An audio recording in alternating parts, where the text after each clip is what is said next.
Indépendance totale. 7h, 10h sur Radio Courtoisie, ligne droite, Baudouin-Wisselman. Et je reçois deux invités pour parler de cette GPA éthique. Aude Mirkovic, porte-parole de l'association Juristes pour l'enfance. Bonjour.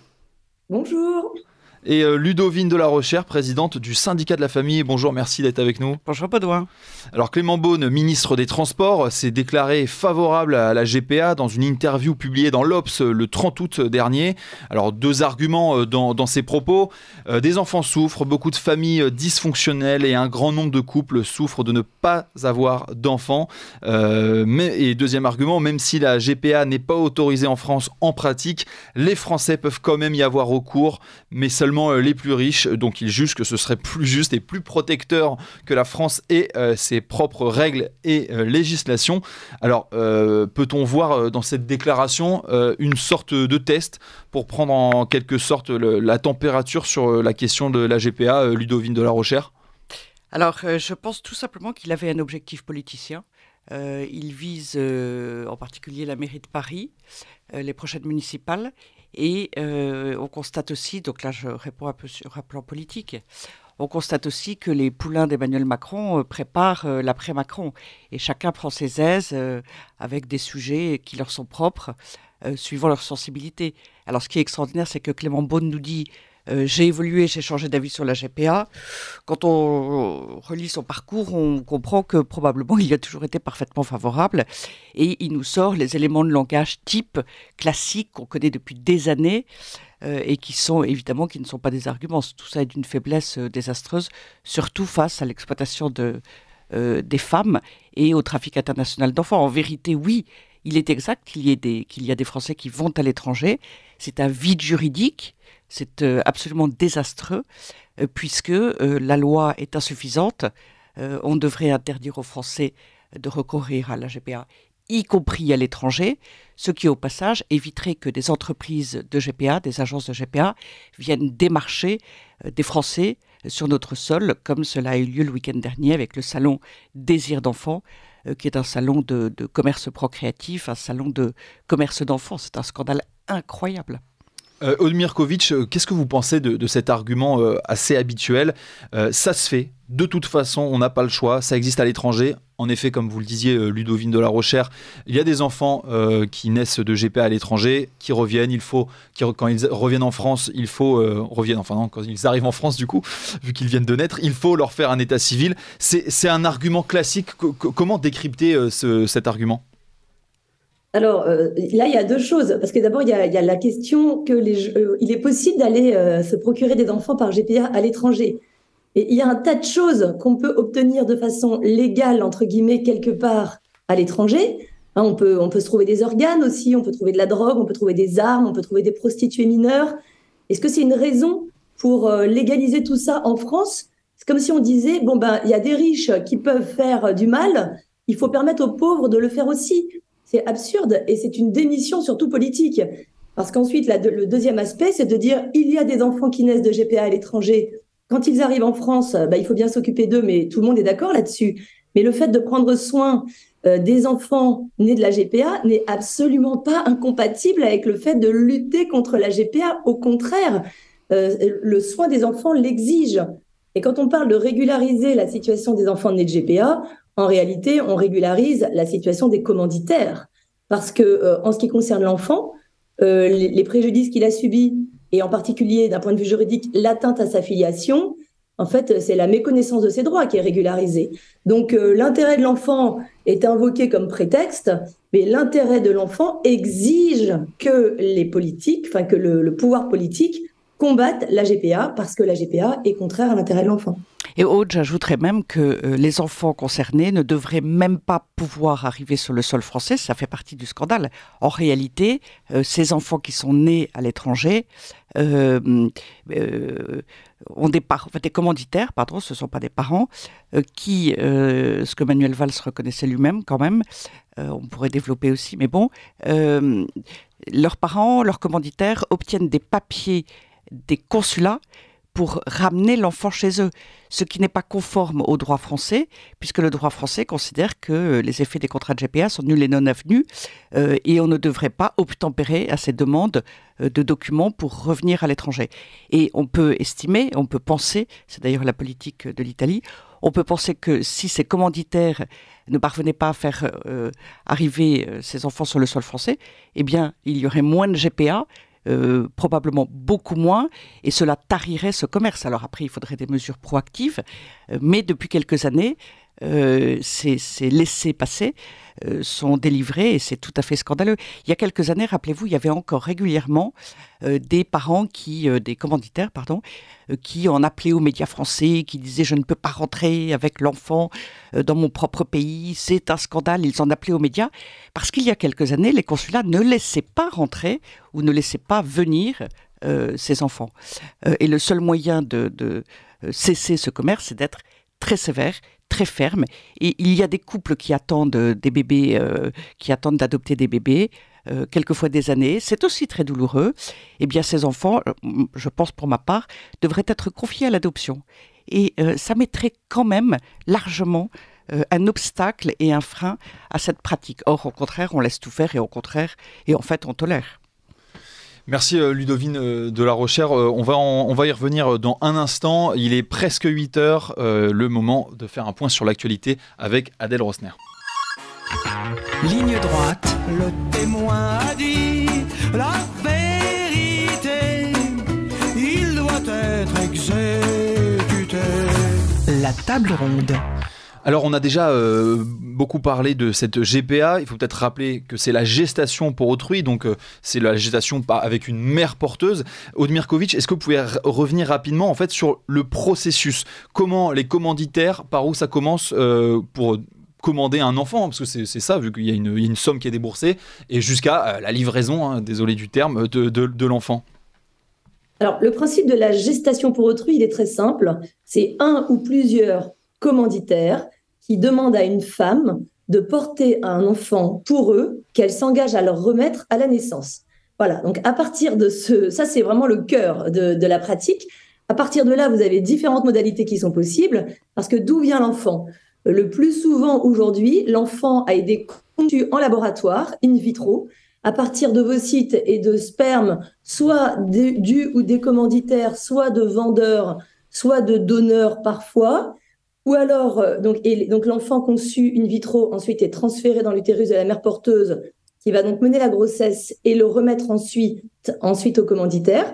Il est possible également que la mère porteuse soit inséminée par le sperme du commanditaire ou d'un donneur, et que donc l'enfant soit biologiquement également le sien, et elle ne s'en engage pas moins à le remettre à la naissance au commanditaire.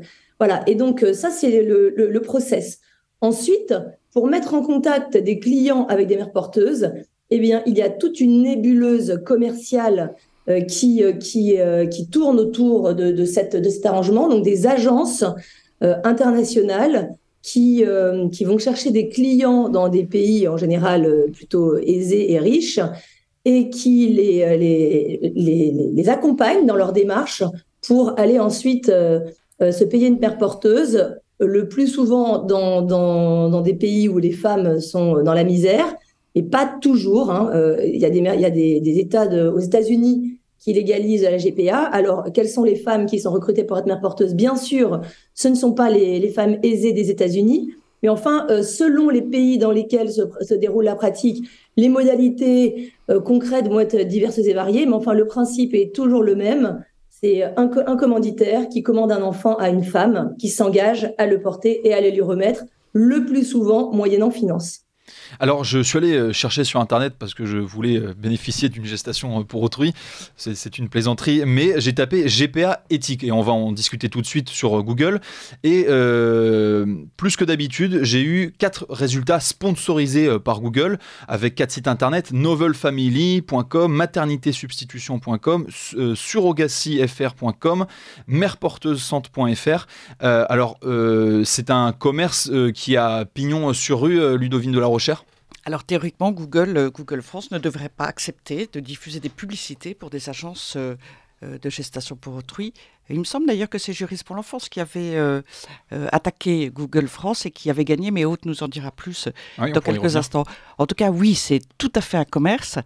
Alors, justement, je voulais évoquer la question de la GPA prétendument éthique.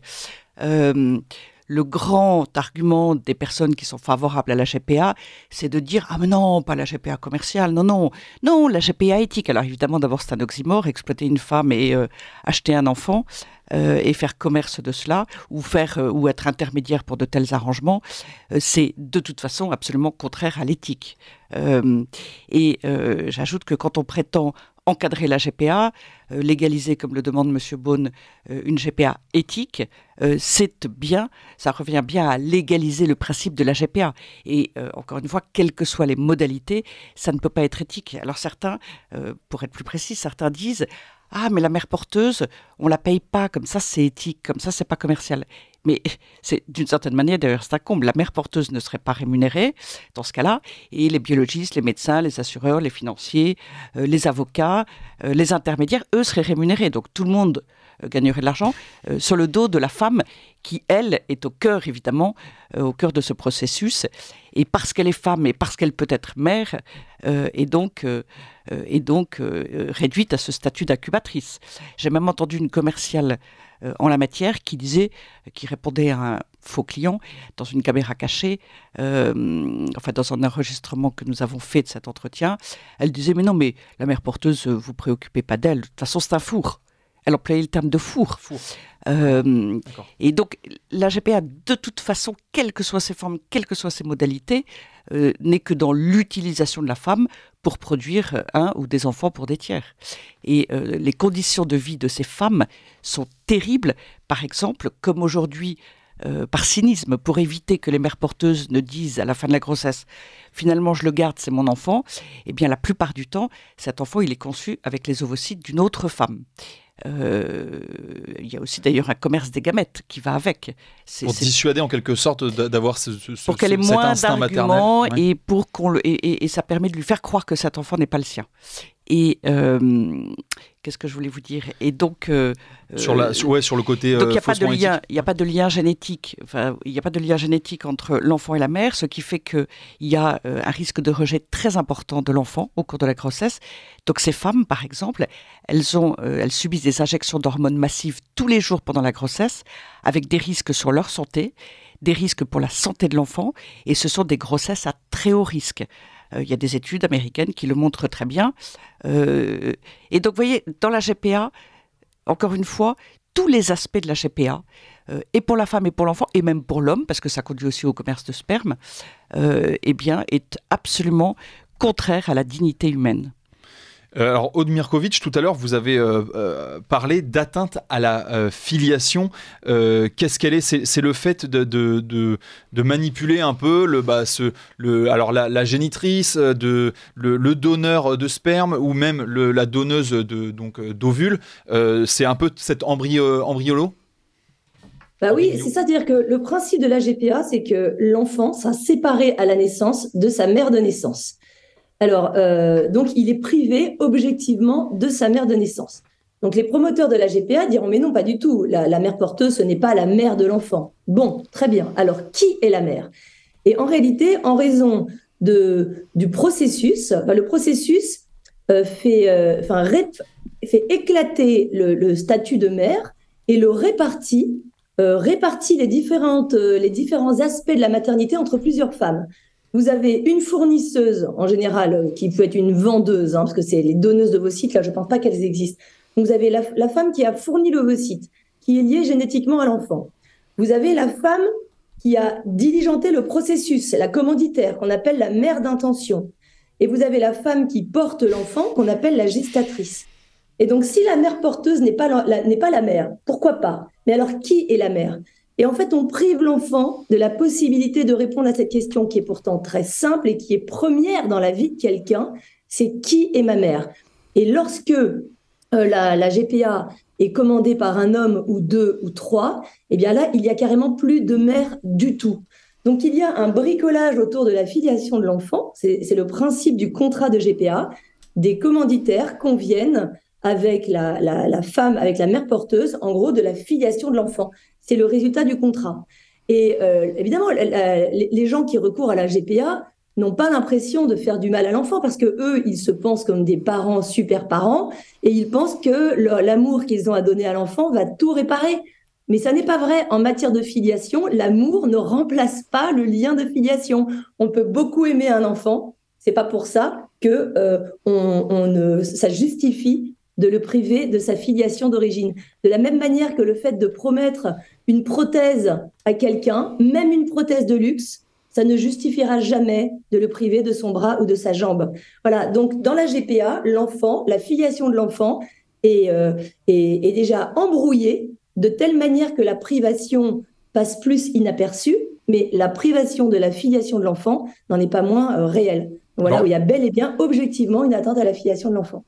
Alors, est-ce que la solution pour effacer cette filiation, et peut-être que ça existe déjà, serait de créer de grandes banques donc de gamètes, que ce soit mâles ou femelles, pour que justement, en fait, on les vende, on les attribue, et qu'il n'y ait plus la possibilité de remonter à la mère biologique, au père biologique? Est-ce que ça existe déjà, et même l'État, même la France l'organise. Alors, en l'occurrence, pour la PMA avec donneur, enfin...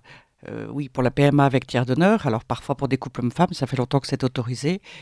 Ça reste très minoritaire parmi les personnes qui recourent à la PMA. Mais en fait, on a surtout légalisé la PMA sans père, c'est-à-dire la PMA pour les couples de femmes. Donc là, nécessairement avec donneur masculin. Et cela signifie, comme jusqu'à l'âge de 18 ans, l'enfant n'a pas le droit de connaître l'identité du donneur, cela signifie que l'État français lui-même détient la filiation. L'État est celui qui connaît la filiation, le plus souvent paternelle, mais pas seulement, d'un certain nombre d'enfants en France. C'est absolument invraisemblable. Et les personnes concernées, le couple, ou la femme seule d'ailleurs, qui a eu recours à la PMA dans ce cadre-là, et l'enfant ne connaissent pas le père, mais l'État, lui, connaît le père. Et c'est lui qui détient cette information. C'est stupéfiant. Et puis, par ailleurs, vous avez des banques de gamètes et d'ovocytes, par exemple au Danemark, une entreprise qui a pignon sur rue, qui s'appelle Cryos International. Elle est venue démarcher les Français, justement, le week-end dernier, dans le cadre du Salon Désir d'enfants. Et elle détient aussi la filiation, elle a connaissance de la filiation, pour le coup, d'enfants, de centaines de milliers d'enfants, puisque malheureusement, il y a des personnes qui recourent à ces banques de gamètes. Et il faut savoir que ces banques, c'est un marché, c'est-à-dire que elles portent bien leur nom d'ailleurs, hein.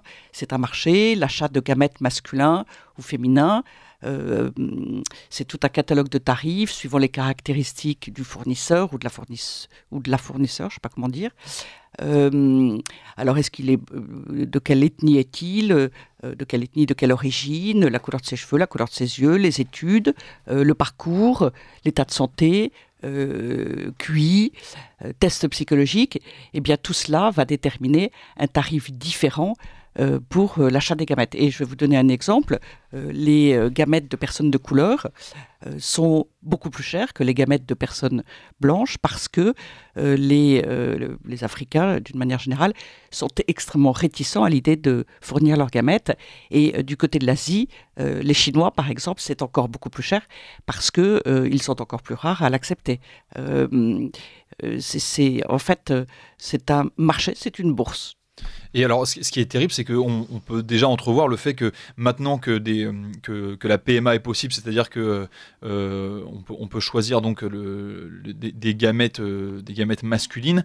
Est-ce que des couples hétérosexuels classiques qui feraient un enfant de façon très conventionnelle, du coup, pourraient eux-mêmes choisir de ne pas injecter de procréer avec leurs propres gamètes, mais aller en choisir des meilleurs? Alors en France, ce serait déjà possible, oui, parce que la PMA sans motif médical a donc été légalisée pour pouvoir légaliser la PMA en l'absence de père pour l'enfant. Donc c'est légal depuis 2021. Cela étant dit, la PMA reste un processus complexe.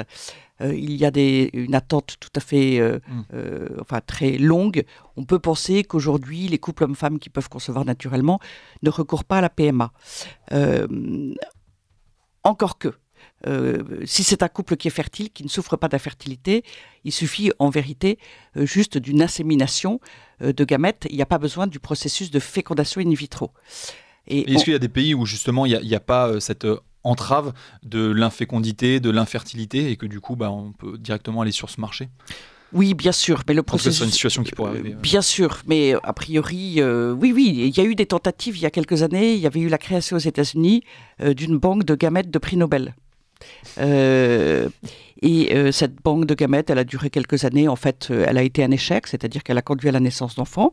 Il y a des parents, enfin des adultes qui ont voulu obtenir un enfant avec ces gamètes issues de personnes ayant reçu le prix Nobel. Et puis, visiblement, ça n'a pas fonctionné parce que le fondateur est mort il y a une petite année et son entreprise a fermé. Très bien.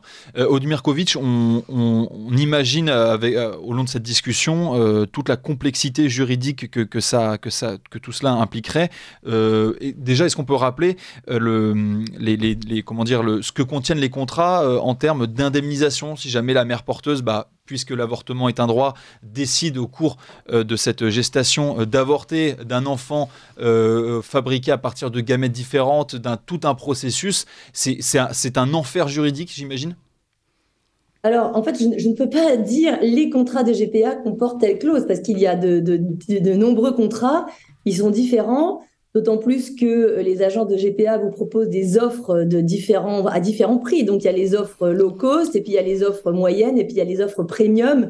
Et selon justement le prix qu'on met, l'appréciation va être différente. Et dans tous les cas, il est clair que la mère porteuse est au service des commanditaires et du projet, et qu'elle est, elle est extrêmement surveillée et contrainte de ne pas accomplir certaines activités, le sport, les relations sexuelles avec son propre conjoint. Dans certains cas, elle est interdite d'assister à des funérailles ou toute situation potentiellement traumatique pour l'enfant, ce qui, au passage, nous permet de réaliser que le lien entre la mère et l'enfant qui est considéré comme complètement négligeable, ça n'est rien, elle n'est là comme un incubateur. En fait, on reconnaît bien la valeur du lien entre la femme et l'enfant qu'elle porte et toutes les interactions qu'il y a, puisque certains contrats de mère porteuse interdisent à la mère porteuse d'assister à des funérailles. C'est pas pour rien, c'est pour que le stress ne soit pas communiqué à l'enfant. Donc les contrats, ils sont divers et variés, mais dans tous les cas, il n'y a pas une clause de ces contrats qui pourrait passer le cap du droit du travail. Je veux dire, même si on voulait considérer le contrat de gestation pour autrui comme un travail, ce que certains veulent essayer de faire croire, ce serait tellement exorbitant du droit commun. Enfin, ce n'est pas une travailleuse, c'est une esclave, donc c'est tout à fait différent. Et alors, comment ont légiféré les pays où c'est légal, l'Inde, l'Ukraine, les États-Unis même? Ce sont des pays qui n'ont pas les mêmes exigences que nous en droit du travail, déjà pour commencer. Ouais.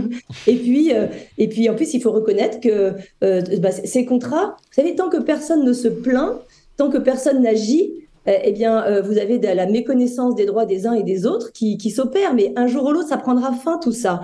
Parce que vous avez des pays, alors les États-Unis, c'est encore à part, mais des pays qui ont légalisé la GPA ne remplissent pas les engagements qu'ils ont pris au regard de la Convention internationale des droits de l'enfant de l'ONU.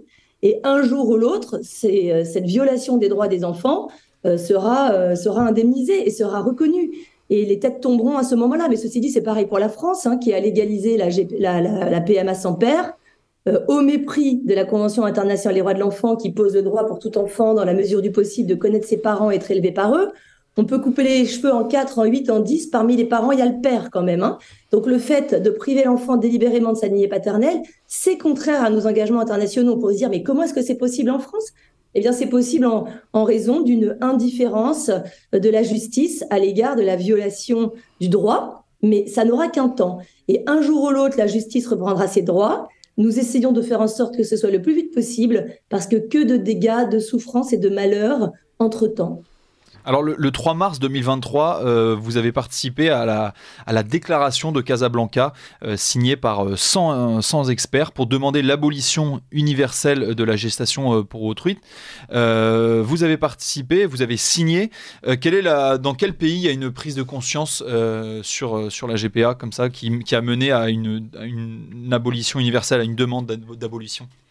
Alors, en effet, cet événement-là qui s'est tenu à Casablanca au Maroc le 3 mars, c'était une initiative d'experts, donc des médecins, des juristes, des psychologues, des anthropologues, qui ont voulu contribuer à l'œuvre collective, hein, parce qu'il y a déjà beaucoup de gens qui sont engagés, et heureusement sur ce créneau de la GPA, et il faut vraiment unir les forces. Mais là, le but, c'est de fournir une expertise de pointe, de qualité constructive, vraiment pour aider à la prise de conscience sur la réalité de la GPA, et soutenir et même essayer de susciter des démarches politiques, justement un engagement politique des États pour sortir de la résignation, de la complicité, pour vraiment s'engager à protéger les femmes et les enfants contre ce fléau. Et aujourd'hui, par exemple, on voit en ce moment l'Italie qui adopte une loi qui déclare la GPA crime universel. Alors l'Italie n'a pas le pouvoir à elle toute seule d'interdire la GPA dans le monde. Et vous voyez, c'est un exemple. Et en réalité, c'est tout à fait possible. En France, il n'y a même pas besoin d'adopter tellement de lois. Déjà, il faudrait commencer par appliquer celles qui existent. Ouais.